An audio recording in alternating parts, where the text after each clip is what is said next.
कलयुग में अगर कोई सबसे जल्दी सुनता है तो वो है बजरंगबली। जहां डर खत्म होता है वहीं से हनुमान जी की कृपा शुरू होती है। क्या आपने कभी सोचा है हनुमान चालीसा आखिर क्यों लिखी गई थी? आज मैं आपको हनुमान चालीसा की ऐसी कहानी बताने जा रहा हूं जिसे सुनकर आपकी भक्ति और भी बढ़ जाएगी। बहुत समय पहले भारत भूमि पर एक महान संत और कवि हुए। उनका नाम था गोस्वामी तुलसीदास। तुलसीदास जी बचपन से ही भगवान श्री राम के भक्त थे। उनका पूरा जीवन राम नाम के जाप और भक्ति में बीता। जहां भी तुलसीदास जी जाते, लोगों को राम कथा सुनाया करते थे। वे भगवान का भजन करते और लोगों को भक्ति का मार्ग दिखाते। उनकी वाणी में इतनी शक्ति थी कि लोग मंत्रमुग्ध हो जाते थे। घंटों तक लोग उनकी बातें सुनते रहते थे। लेकिन एक समय ऐसा आया जब उनकी भक्ति की परीक्षा हुई।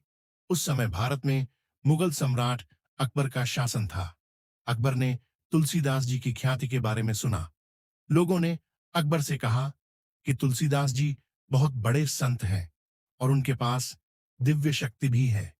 अकबर ने तुलसीदास जी को अपने दरबार में बुलाया। फिर अकबर ने कहा, अगर तुम इतने बड़े संत हो तो कोई चमत्कार दिखाओ। लेकिन तुलसीदास जी ने बहुत विनम्रता से उत्तर दिया, मैं कोई चमत्कारी व्यक्ति नहीं हूं, मैं तो केवल श्री राम का सेवक हूं। अकबर को यह बात बिल्कुल पसंद नहीं आई। उसने क्रोधित होकर तुलसीदास जी को कारागार में बंद करवा दिया। लेकिन जेल में भी तुलसीदास जी बिल्कुल नहीं डरे। उन्होंने वहीं बैठकर हनुमान जी का ध्यान शुरू किया। दिन रात वे बजरंगबली का स्मरण करते रहे। उसी समय उन्होंने एक अद्भुत रचना लिखनी शुरू की। उस रचना का नाम था हनुमान चालीसा। इस चालीसा में हनुमान जी की महिमा का वर्णन किया गया। उनकी शक्ति, ज्ञान, भक्ति और कृपा का वर्णन था। कहा जाता है कि जैसे ही पाठ पूरा हुआ, पूरे नगर में हजारों बंदर आ गए। उन्होंने महल और शहर में चारों तरफ उत्पात मचा दिया।